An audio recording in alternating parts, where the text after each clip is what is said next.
Today at the National Press Club, American political satirist and journalist PJ O'Rourke.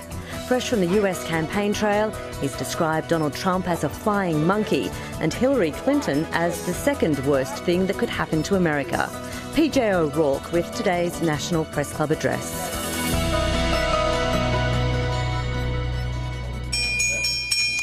Well, good afternoon and welcome to the National Press Club and today's Westpac address. I'm Chris Uhlmann, and if you want to join our conversation online, our hashtag is NPC and our Twitter handle is @PressClubAUST. Our guest today is the preeminent political satirist from the United States, PJ O'Rourke, and I vividly remember the first essay of his that I read sometime in the 1980s because of the unforgettable title, which was How to Drive Fast on Drugs While Getting Your Wing-Wang Squeezed and Not Spill Your Drink. Here, I thought, was a man with something to say. So I bought the Republican Party Reptile and every book thereafter. PJ O'Rourke brings biting wit and searing insight into his observation of US politics and international affairs. He's visiting Australia to deliver the Centre for Independent Studies Lighthouse Lectures in Melbourne on August 3 and at the Sydney Opera House on August 9. And he's also heading to Byron Bay for the Writers' Festival. So he's a busy man, but he has stopped by to speak to us. We are delighted to have him here. Will you please make him welcome?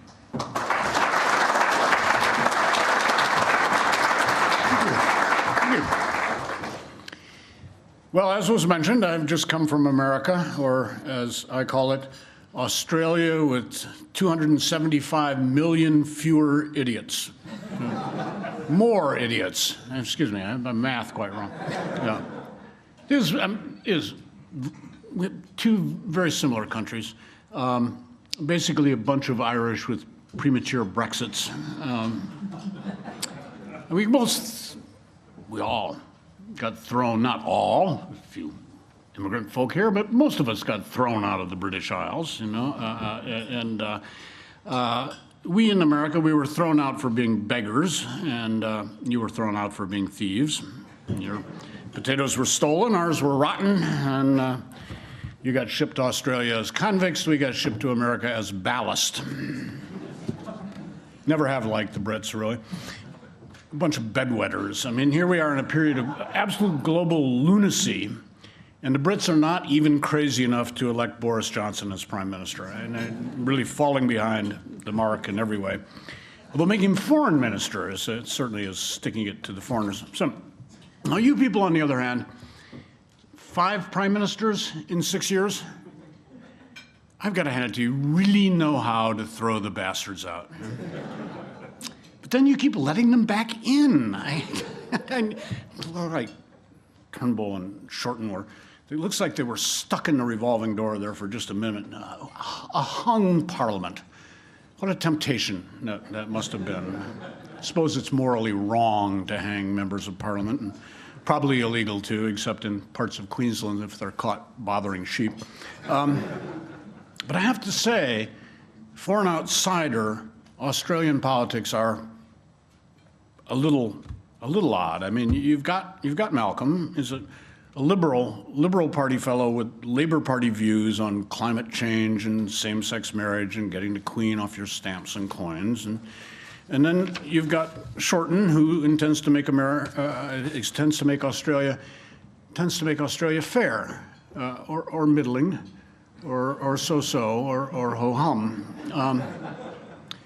My eye was caught by Barnaby Joyce wanting to kill Johnny Depp and Amber Heard's dogs. Now, if I am reading the latest issue of OK Magazine correct, that is an improvement over what else is going on in the Depp household where Amber Heard wants to kill Johnny.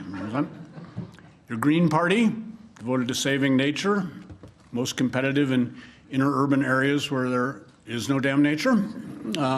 You have got the Nick Xenophon team, am I saying that right? Running on a platform of policies that favor Nick Xenophon. On the other side of the coin, you've got xenophobia. Jackie Lambie, Pauline Hanson, kind of Donald Trumps in the transgender bathroom. But you see, Australia's politics merely neurotic. In America, we are fully insane. We have gone completely around the bend. Our national motto is now WTF. I mean, we started out with about 600 candidates for president. And who were these jacklegs, these highbinders, these wire pullers, mountebanks, swellheads, bunkum spigots, boodle artists, four-flushers, and animated spittoons offering themselves as worthy of America's highest office? Did they take us voters for fools? Well, yes, of course they did, you know. But were they also deluded? Were they deranged? Were they receiving radio broadcasts on their teeth fillings telling them that they were capable of being president? And, you know, okay, so after a while, we managed to narrow the field down to 5. Ted Cruz, John Kasich, Bernie Sanders, Hillary Clinton, and Donald Trump. Now, Cruz, Kasich, Sanders, Clinton, and Trump. That is not a list of presidential candidates. That is the worst law firm in the world. That is a law firm that couldn't get Caitlyn Jenner off on a charge of Bruce Jenner identity theft. I mean, has the office of the American presidency diminished in stature until it attracts only the leprechauns of public life?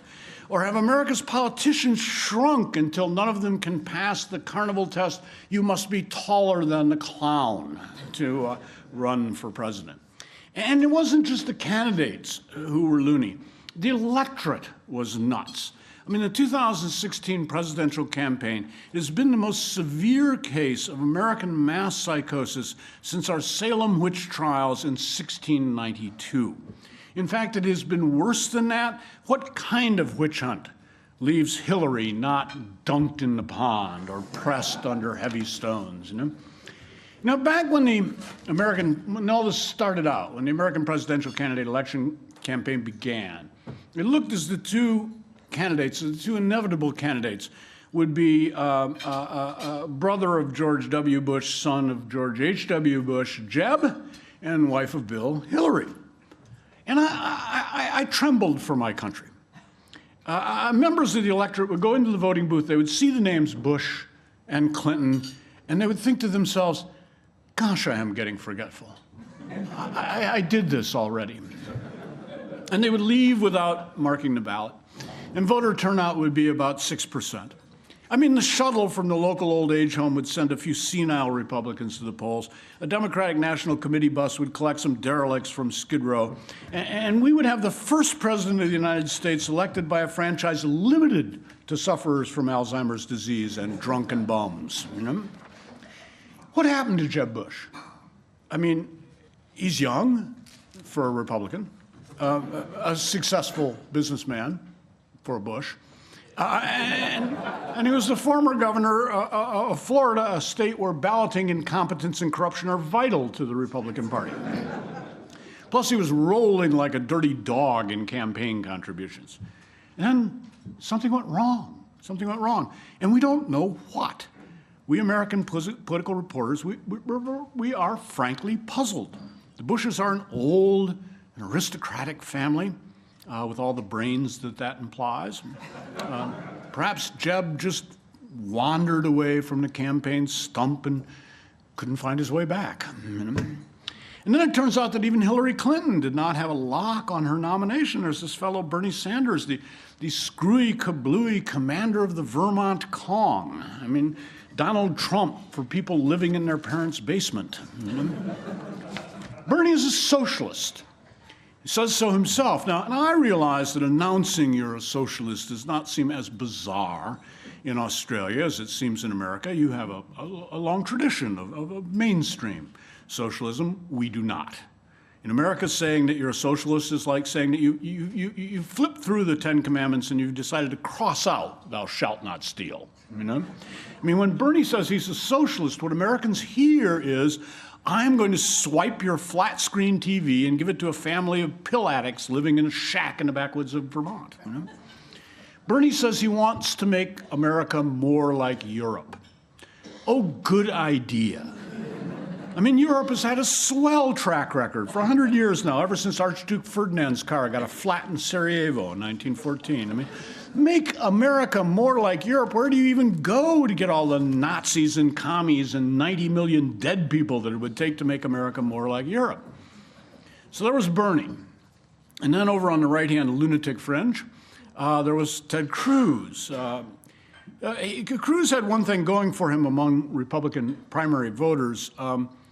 Ted Cruz is 161 years younger than Hillary Clinton in dog years. Dogs were all we had this election, so it was a fair measure. But Cruz seemed a little clueless on foreign policy. He wanted to carpet bomb ISIS. I don't think carpet bombing would work. Didn't they pretty much invent the carpet over there? Cruz opposed the legalization of marijuana. I have teenage daughters. I worry. And marijuana is a drug that makes teenage boys drive slow. Ted opposed abortion. As I said, I've got teenage daughters, you know. If abortion laws need tweaking, it's this. The woman gets to decide what to do with the baby, and I get to decide what to do with the boyfriend. And Ted was opposed to immigration. Opposed to immigration. No, Ted, no. I am 68 years old. What am I supposed to do, raise my own children? Cruz is a cultural conservative. Cruz was still fighting the culture wars, up there on the front line, bravely firing away, not noticing that the other side has gone home to celebrate victory with legalized marijuana at a same-sex wedding reception. Now, then, if you were wondering what's wrong with America's Republican Party, and who is not, okay, John Kasich actually was the fellow you should have been wondering about. Now, Kasich, a very conservative, but also very popular governor of the state of Ohio. Now, Ohio, smack dab in the middle of the United States, and it's a swing state, or as we say in America, it's a purple state. It's purple as Barney the dinosaur. Barney's friends are big and small. They come from lots of places, and they hate each other. You know? Ohio is a microcosm of American conflicts: labor versus management, nativists versus immigrants, blacks versus white, Occupy Akron versus the 1%, you name it. They all hate each other, but they don't hate John Kasich. He beat a moderate incumbent Democratic governor. He was reelected by a landslide. Before becoming governor, Kasich served 9 terms in U.S. Congress, shoveling important shinola. 18 years on the House of Representatives Armed Services Committee, 6 years as chairman of the House Budget Committee. Well, no wonder he could not win a primary any place except his own darn state, because the Republican Party was in no damn mood for competent, experienced politicians with broad popular appeal. John Kasich, that is a 2-word Republican suicide note. So we wound up with Donald Trump versus Hillary Clinton. Now, Hillary carries more baggage than a Boeing she used as Secretary of State, visiting every country that later blew up in her face in her quest to fulfill the mission of the U.S. Secretary of State, which is to accumulate frequent flyer miles. On the upside, she is familiar with the White House, knows where the extra toilet paper is stored and where the spare key to the nuke missile launch briefcase is hidden. It's Truman balcony, second pillar from the left. So I am supporting Donald Trump. I am supporting Donald Trump because of something that the great American political satirist H.L. Mencken said. Mencken said, "Democracy is the theory that the common people know what they want and deserve to get it good and hard." Trump's chief domestic policy goal will be on TV. And as president, Trump will get to be on TV all the time, 24/7. Might not be such a bad thing, because just spraying his hair during commercial breaks should keep Trump too busy to push any other bird-brained domestic policy goals. And Trump can yell, "You're fired," all that he wants. I mean, it will make for a healthy turnover in Trump cabinet appointees such as Ivanka Trump and Dennis Rodman and Larry King and professional wrestling impresario Vince McMahon. Plus, Trump understands the American economy. America's average household debt is now more than $225,000. Now, Trump has restructured $3.5 billion of his business debt and $900 million of his personal debt, restructured being the Trump way of saying that he didn't pay it. And we Americans know a leader when we see one. You know? And then imagine Trump's foreign policy. Here's a guy who's under the illusion that he's about 10 times richer than he actually is, who believes President Obama was born in Kazakhstan to the Queen of Sheba, and who thinks childhood vaccination caused the movie Rain Man. Now, Russia, China, Iran, ISIS, the Taliban, and Hamas will be paralyzed with fear. Who knows what this lunatic, what will he do? Well, what he'll do is build hundreds of Trump casinos, Trump hotels, and Trump resorts in Moscow, Beijing, Tehran, Raqqa, Kandahar, and the Gaza Strip. And then all of them will go bankrupt the way Trump Taj Mahal, Trump Plaza Hotel, and Trump Entertainment Resorts did. Trump will leave Russia trying to palm off eastern Ukraine on angry bondholders and China auctioning distressed property in the Spratly Islands. This might just work. You know? It won't. It won't.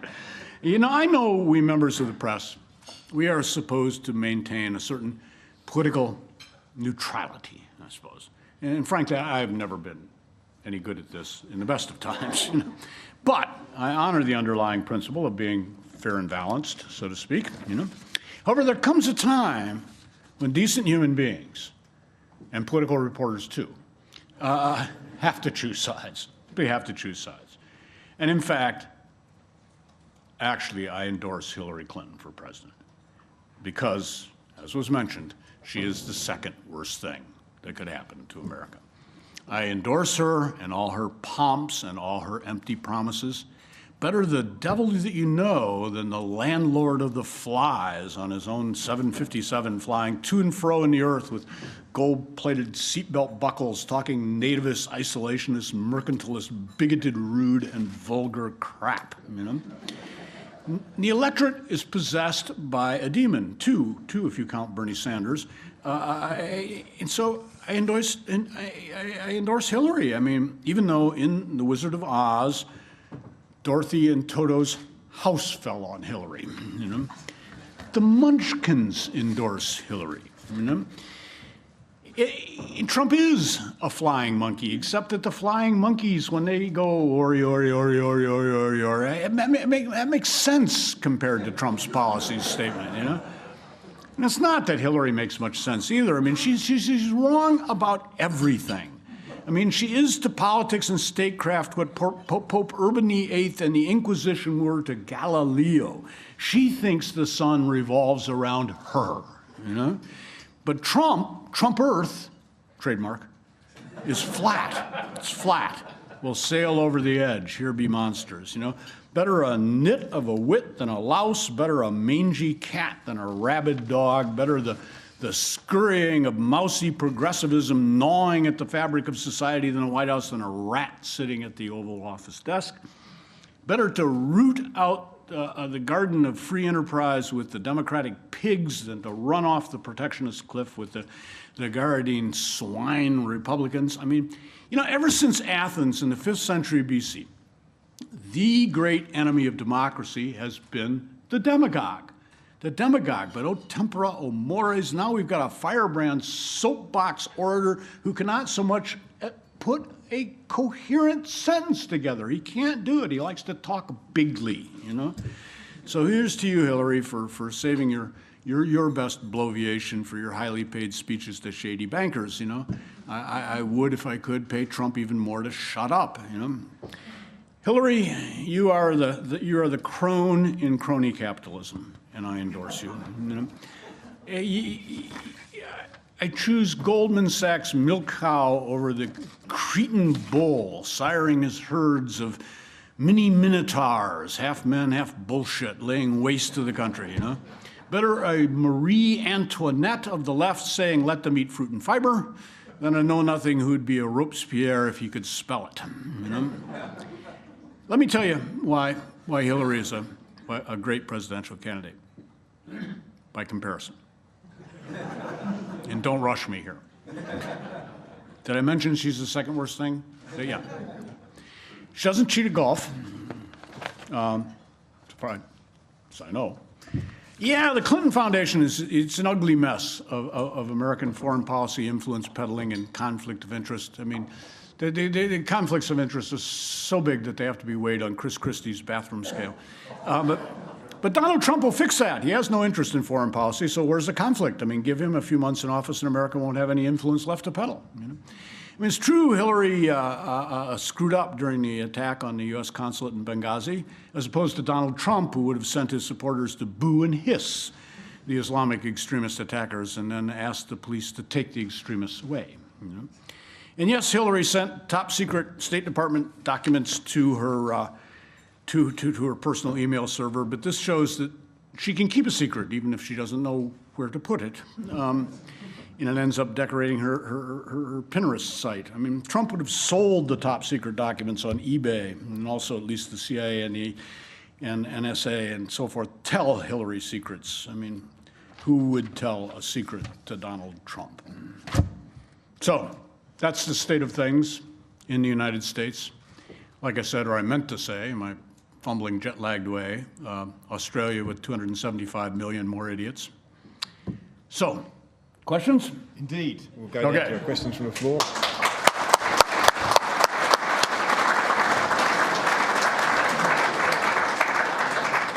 And we'll begin with the Australian Associated Press. Max Blenken from Australian Associated Press. In your heart of hearts, who do you think will actually win? Okay, who do I think will win? I don't want to jinx things. I have been so wrong for so long about this. For 2 years, I've been absolutely wrong about everything that happened in this campaign. On paper, Hillary Clinton has to win. Of course, on paper, Donald Trump couldn't get nominated. You know? So, I mean, Hillary Clinton has the math.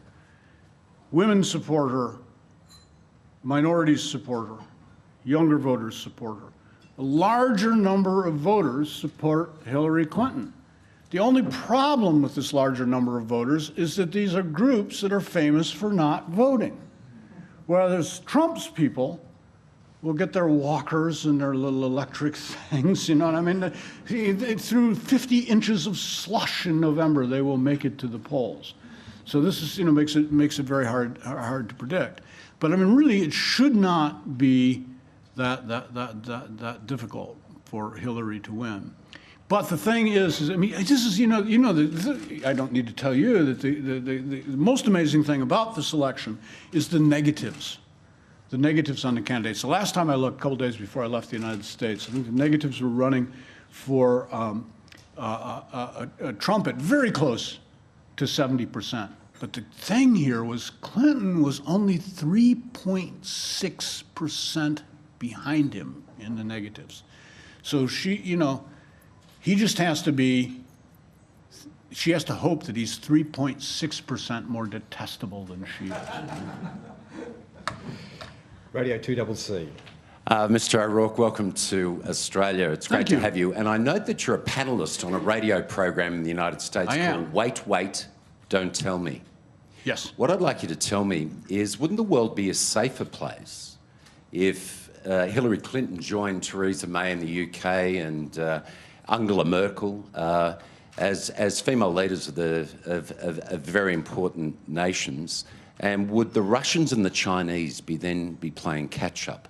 Our Foreign Minister, Julie Bishop, who's the equivalent of your Secretary of State, said on International Women's Day that the world's greatest asset are women. So therefore, wouldn't the world and America be a safer place with President Hillary Clinton? Your view on that? Oh, there's no doubt about that, but I don't think it has that much to do with women. I mean, this is not the ladies' detective club. I mean, women. Golda Meir was no basket of warm puppies. No doubt about. we've had experience with Mao's wife there in the Gang of Four and stuff. I mean, really this human evil is not limited by gender. Would that it were. What Hillary is, yes, the world would be safer because as far as I'm concerned, Hillary is wrong about everything. But she is wrong within the known parameters of wrong. This is wrong we've experienced before, wrong we're used to, wrong we're prepared for. And what Trump has is that element of, I don't know what you call it on your stock exchange. We have something called the volatility index. You probably have something like it, the VIX. The VIX is just too high on Donald. You just don't know what he's going to do. He might turn out to be a harmless buffer, and just sort of stumbling around, not quite knowing where to go or what to do, taking advice from grown-ups. Nothing's impossible. But, I mean, who wants to take that kind of chance? We know what Hillary's going to do. It's not going to be good, but it will be adequate. And no surprise. Actually, I wanted to share one thing with you. I was at one of those Washington dinners where everybody in Washington gets together and congratulates himself for being at one of those Washington dinners. And I wound up next to a military guy, a big military guy, with just all kinds of shiny stuff on his shoulders, and there's some rank beyond my civilian knowing. And we were chatting, and I was just saying, I forget what point of the silly campaign this was, but I was saying, well, it looks to me, my guess would be, well, it looks pretty sure that Hillary will get the nomination, and I guess that, my guess is that she'll be president. And he said, I hope so. And I was really surprised, because American military men are famous for never saying anything political. I mean, they tend to, when they even cross that line, like General McChrystal, out they go. And I was very surprised. He could see I was surprised. And he said, look, on the subject of surprises, that's the business we're in. We're, meaning the Pentagon, is no surprises. We don't want any surprises. And I was very shocked to hear him say it. And he went on. He said, somebody may get elected president. Maybe I like him. Maybe I don't like him. But we just can't have any surprises. And this guy is all surprises, none of them good so far. The Canberra Times. G'day, Nick Stewart, Canberra Times. Hi. I've loved your writing for years. The sharp eye, Thank you. keen cynicism. Has America finally listened to you? Are they? No. Are they just so cynical that they can't actually believe in a good politician anymore? Has this in some way corroded the public spirit? Why is it that America, that at one stage we used to look to as, the leader of the world, is now not wanting that? Is it also a reflection of turmoil within, in terms of people not being paid for fair amounts of work, for the incredible disparity of wealth that you have and that we're following on with? Well, I think what we're seeing worldwide, we're seeing a period of political dislocation, which is not good news for sensible politics. I think it's got a bunch of factors. I mean, we could probably stand here and list all the factors all day. Wage disparity might be one of them. I don't think that we in America don't really give a damn about that much, except that for 2/3 of the country, our wages aren't going up. If our wages were going up, it wouldn't matter how rich the guy down the road was, but they aren't. We're seeing a period of extremely rapid change, technologically, economically. It's making people uncomfortable. It's worrying people. It's even worrying people that it's benefiting. I mean, my children benefit from this, but they don't see what they're clear. I was talking to my 18-year-old. She doesn't see a clear path for herself in terms of a career. She doesn't really know. Everything's changing so fast. That is, extremely disturbing. This mess in the Middle East, which is set loose. I mean, we already had a situation where there was a lot of immigration around the world, most of it sort of economically based, but it's ultimately always political, because what makes people poor is first and foremost bad governance. So it's ultimately political. There was a lot of this immigration before. It was upsetting people already, the way it sort of upsets people in the United States. And then what happens in the Middle East unleashes this problem on Europe that is horrific. I mean, and why Brexit? Why Brexit? I mean, not because of EU cheese naming regulations or the fact that the Brits couldn't get their mattresses measured in inches, had to measure them in centimeters. It was the immigration. They looked at Europe, they saw what was happening, and they said, we're next unless we get out of here. It was that simple. People are really stressed around the world, and the promise of post-1989 promise of return to democracy in places like Russia, we know where that went. We know where Tiananmen Square went. And people are just worried. And a worried electorate is not a wise electorate. It's not thinking about sensible stuff. We may have thought at the time that the political arguments of the 80s and the 90s and the aughts, Bill Clinton's, being indicted and impeached for fooling around with the nutty intern. We may have thought that was all. That stuff looks deeply serious compared to what's going on now. I mean, that looks like it has gravitas, We were talking about ideas back then, that really shape things. And no, fretting and worry, anxiety, uncertainty make people silly and panicky. And they're tending to run toward the edges. The Australian. Hi there, Julie here from The Australian. Just following on from that question, in the good old days you could just drive a car, get your wing-wang pulled and just try not to spill your drink. Just following on from that question, I'm just wondering how much the cult of celebrity is playing into modern politics, particularly in the rise of Trump. Much more than people credit it. I mean, the people who cover the presidential election don't watch TV. They really don't understand how much time people spend watching this garbage on television. It would never occur to the average political reporter who may watch too much news, or have other ways of wasting time. But we're just not, people in this room, we're not sitting around watching reality television. We're not doing it. It has played a huge role in Trump. Trump is somebody that every American, not every American, but I mean millions and, a couple 100 million Americans think they know. He's been in their house. They've heard him talk. They've seen behind the scenes with him. They feel utterly comfortable with this guy.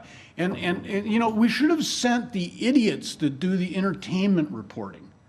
The sleaze over at E, should have been sent out on the campaign trail because they would have given us a more accurate picture of what was attractive about this guy. We don't get it, And that's, part and parcel of what else is going on in the world right now is that we are in the midst of a revolt against the elites.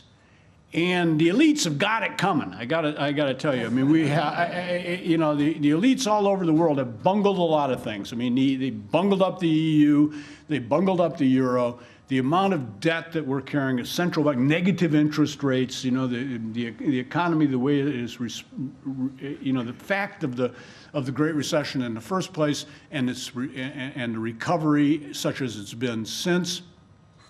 The elites totally muffed up the situation in the Middle East. It was like they were breeding extra demons, to turn loose, like those that had ever been an endangered species in the Middle East. Now we're going to reintroduce demons in the Middle East, which, cut loose all sorts of chaos.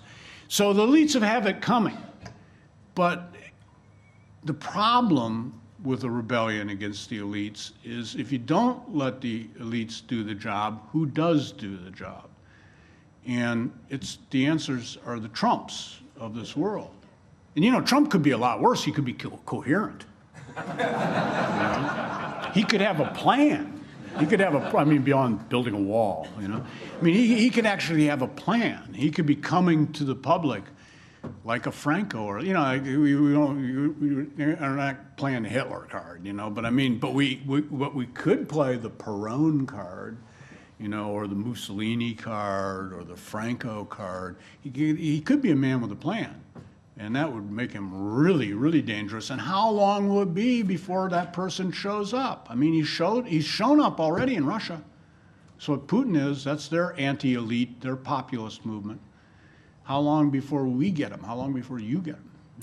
Just on that, and you covered foreign policy for a long time for the Rolling Stone. One of the things that concerns, I know, the men with shiny medals in Australia is the weakness of the United States, the perceived weakness of the United States, particularly in the Asia Pacific. Is that a concern for you? Yeah, it is a very concern. It's a big concern to me. It's not so much, I think, that that we're weak. We Western nations are militarily unbelievably strong. We're virtually unstoppable in any conventional situation. However, where's the leadership? I mean, we haven't even had a consistently bad foreign policy. You got to give George W. Bush this. He at least had a consistent foreign policy. It was bad, but it was consistent. You know, people knew where he was, what he was going to do, and what he was. We seem to have had no policy whatsoever.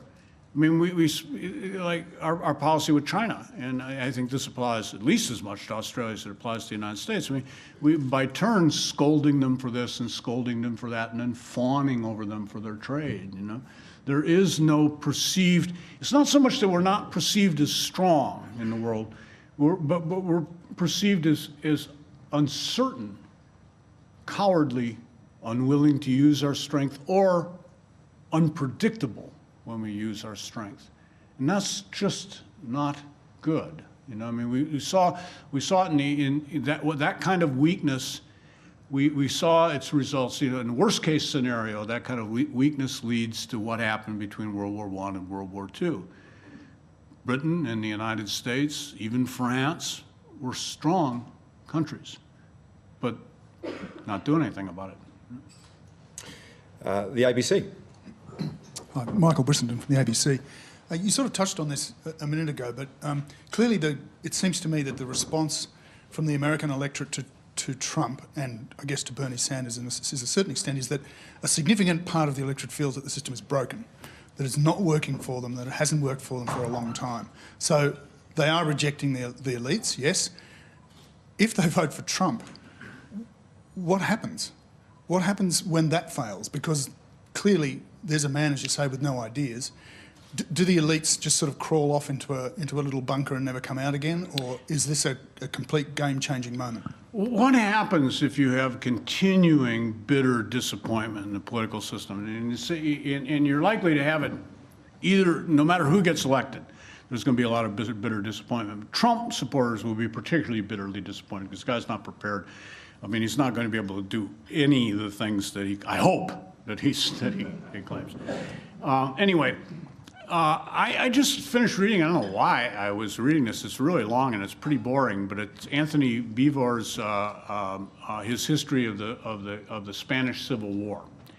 And if you want to see what political chaos looks like, you just take a look at the Spanish Republic from the time of its inception until long past Franco's rebellion. I mean, this is what happens when people are continually disappointed by the political system, is that they collapse into tiny warring factions, and the whole fabric of society gets ripped to pieces. Comically, let us hope, in our case, but we have certainly seen plenty of examples of it happening tragically.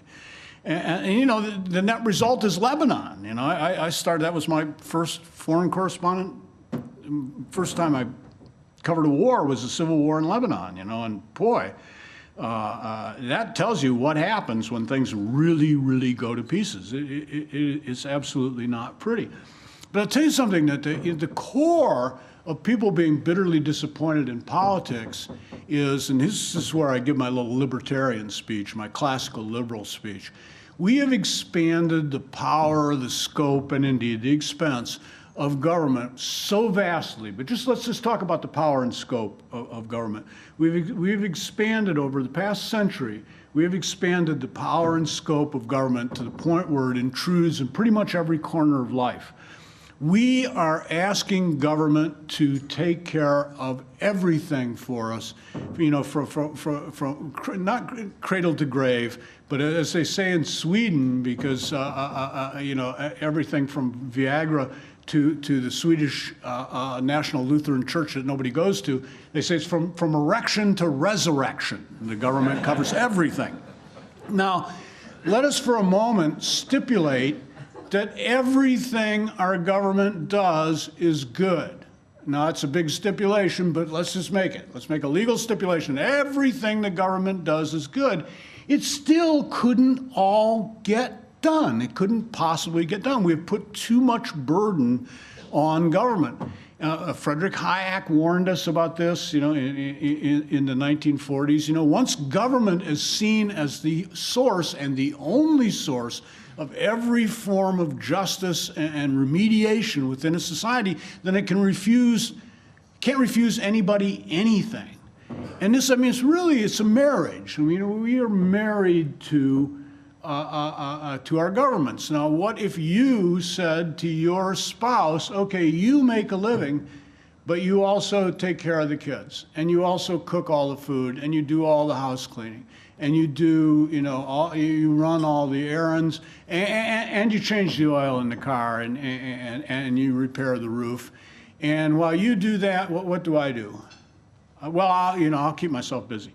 I'll watch Donald Trump on television or something. But you do all that. Now, how well is that marriage going? Well, a lot of women are thinking to themselves, yeah, that's my marriage.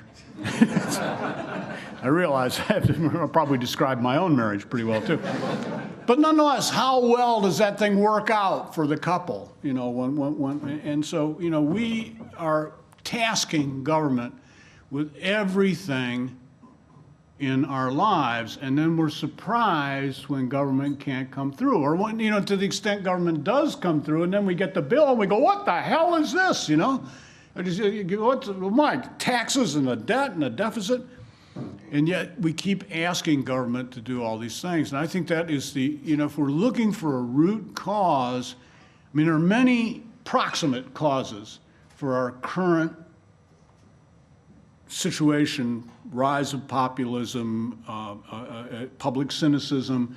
There are many proximate causes for this, but if we're looking for an underlying cause, we might look at the expansion of government in the Western liberal democracies. And I'm not blaming this on the left, incidentally, because this is something that has happened all the way across the political spectrum. The left wants to do more and not pay for it, and the right just wants to not pay for it. But, you know, but it's all you know, a piece of the same thing. So. Fairfax. Mark Kenny from Fairfax Media. Mr. O'Rourke, you talked about Australia and the US being very similar in a lot of ways, and I think most people in this room would agree, but I don't think there'd be too many people in this room who would say they're not mystified by your gun laws. I noticed that Rick Scott, the Florida governor, this week said that the Second Amendment never shot anyone in response to the latest mass shooting in that state. So I'm wondering if the Second Amendment never shot anyone and guns never shot anyone, because we've been told that also for a long time now, it's people. Is there a fundamental difference between Americans and Australians? Is it Americans killing Americans? Yeah. We are, I mean, we are much more, we're much bigger, much more violent society than you, and we always have been. You know, you did not treat first Australians very well. We treated first Americans as poorly or worse, but they fought back. They killed a lot of us before we got done killing them. I would say the blame is on our shoulders. They were just protecting their turf. You know, they were within their rights, but they were good. I mean, the Cheyenne and Texas were probably the best light cavalry that has ever been seen. I mean, really, they would make Mongol hordes invading Europe, you know, look like, you know, a bunch of old ladies with picnic baskets. These So we fought our way across that country. And of course we fought with each other, and we fought with the Brits. You know? America was born in violence to a much greater extent. All countries carry their original sin. And Australia was certainly born in blood. Oppression of the first Australians and the oppression of the second Australians were pretty badly oppressed too. You know, we all bear our burdens, but America was a country really born of and from fighting. And the reason for am I going to argue gun laws one way or the other? I mean, I have my own private opinion about this, and I also have a lot of guns, the reason for the Second Amendment was a uniquely extra-European, non-European reason. The framing, the constitutional founding fathers, the framers of the Constitution, were acutely aware that all through Europe, all through history, there had been whole categories of people who were not allowed to be armed, who were not allowed to be armed basically because the ruling classes didn't trust them. The peasants were not allowed to be armed, the Irish were not allowed to be armed, and they were determined that we would not have a country that would have categories. Of course, the country was founded with one very large category of people who, of course, were not allowed to have arms, and known as slaves, you know. But looking aside from that piece of bold hypocrisy in the framers, that thing is in there very much on purpose. And the idea is there will never be, you have to understand how strong the idea of a nobility, of an upper class, how strong that presented itself to the founding fathers in the 18th century. One of the first things that they declared in the Constitution is there would never be any titles of nobility in the United States. They were really frightened that the European system would come back. It had already been partly imposed upon, never very successfully imposed on the American colonies, but it had been partly there. And they were determined to get rid of that. And as part of being determined to get rid of that, they were determined that there would be no category, no social class that was not allowed to have arms. And my own feeling about guns is that I'm too Irish. There'll always be a sword in the thatch. I mean, I'm hoping I don't need it. I know I won't need it. I'll never need a gun to defend myself against the people who run my country. My children will never need a gun. But what about my great-grandchildren? Can I be sure? What if some better Trump comes along? You know, what if some really, really bad guy takes a hold of, do I want there to be no possibility of resistance? Is it foolish? Probably. Is it romantic? Is it silly? Yeah. But anyway, that's why that's there. And that's one of the things that makes us two very different countries. Which, just to spin off that, go back to my classical liberal preaching, is that therein lies another danger to a gigantic government besides the disappointment of the citizens of that gigantic government. And that is, when you create an enormous government, you create enormous government power, and what if bad people get a hold of it? You always have to ask yourself, what if this thing falls into the wrong? It is a bit like having a handgun around. And Donald Trump's the toddler in the house. You know, what if this thing falls into the wrong hands? So, you know, so that's a reason, not particularly against size of government exactly, but it's a reason, you know, why you want all the checks and balances to be in place, why you want government to be devolved as much as it can onto locality, and why you want to be careful of the sheer damn size of it. You know, I don't want to play the Hitler card because it's stupid, but would Hitler could not have taken over Germany the way he did if the Germans hadn't been so damn well organized, you know? I mean, if he'd tried that in Spain, it would have taken, like it did with Franco, years and years and years, and even then, you know, he wasn't able to put in place the kind of totalitarian regime. Australian Financial Review. Oh, hi, Joanna Mather from the Australian Financial Review. You describe yourself as a libertarian. Yeah.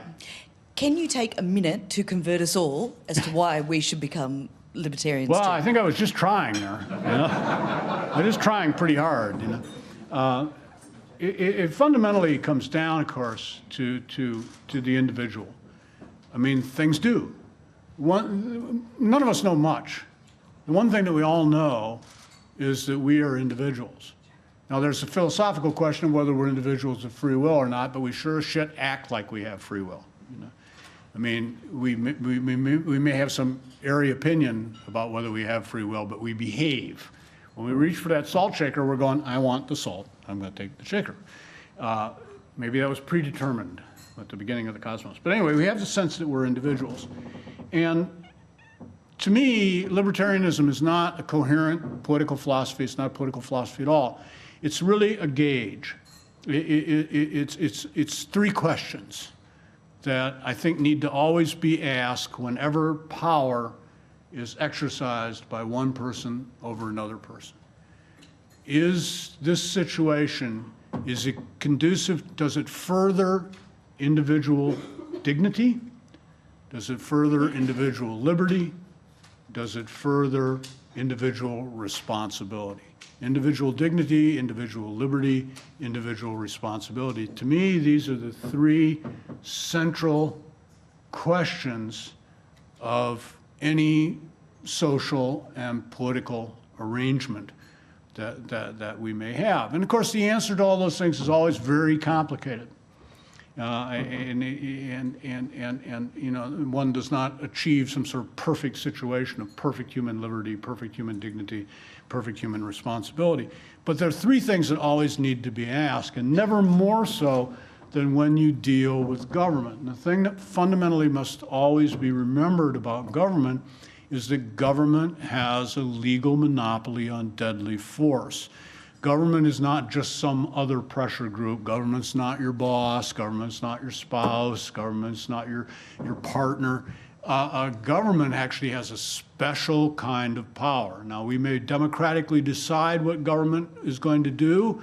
That all may be fair and well done and carefully calculated and tabulated.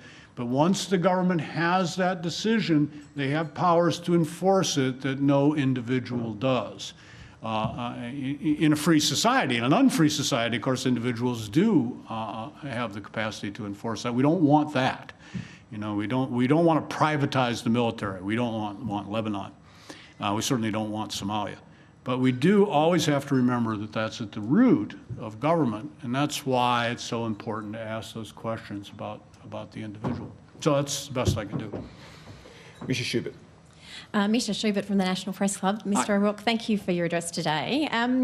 Just firstly, on your point about the comparators between the first Australians and the first Americans, can I commend to you some further reading on figures like Pemulwuy and Windradine, the great leaders of Pemulwuy and Windradine, amongst many of the leaders of the resistance here amongst the first Australians, just for further reference. Okay. Look, you've I think described yourself in the past about saying that your whole purpose in life is basically to offend everyone who listens to NPR.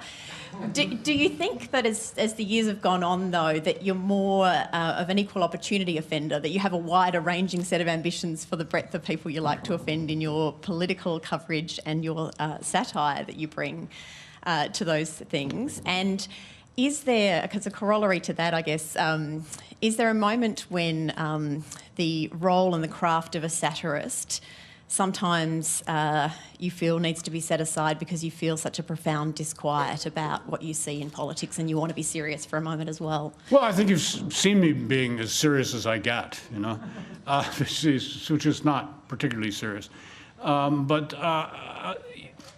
Yes, I mean, there are times. Satire, technically, is humor with some sort of moral or ethical message to it. The reason for the humor is to attract attention to the message. I've always thought myself fundamentally humorist, not fundamentally a satirist, because I don't have that kind of feeling that I know what's right for the world and that I know exactly how people should behave. So I just make fun of stuff. And I probably don't offend as broadly as I used to because there are so many people who are so young, I don't even know how to offend them because I've never, you know, they're off in some other thing, you know. If I, you know, I mean, there's that whole, you know, as you get older, your world narrows down a little bit. And like, you know, maybe I should be really making bitter, angry fun of Pokemon Go. Except I'm not sure what it is.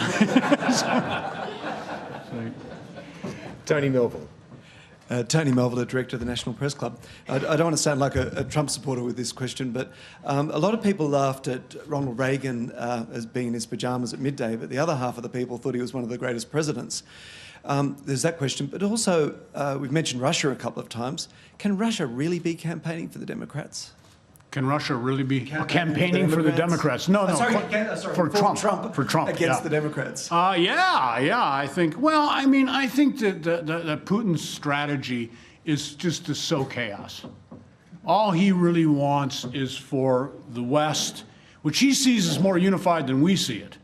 He sees the Western democracies arrayed against him with more unity than we actually have. We should be so unified in our opposition to Putin. Anyway, he just likes to make trouble. Anything that weakens us, anything that causes us trouble is good for him as far as he's concerned. So I don't think, I mean, I think he would think it was great if Trump got elected because it would weaken America.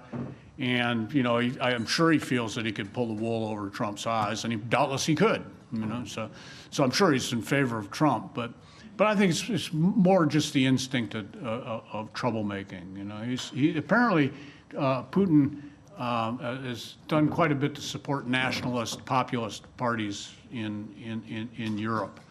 I only know that secondhand, but you know, I've seen it reported often enough that I think there is substance to that. So there was something else though that you were. Could Trump be Reagan? Oh, no. Yeah, that's like really a major confusion of order and category. Wasn't that Ronald Reagan was a brilliant guy or anything, but Ronald Reagan had a considerable body of political thinking behind his ideas. Now, he may not have read Burke in the original, you know, but nonetheless, he was conversant with all of those ideas. And so there were at least 200 years of coherent conservative thinking, and certainly at least since Frederick Hayek's The Road to Serfdom was published in the 40s, and Reagan had read that, as a matter of fact, and economists like Milton and Rose Friedman and the Austrian.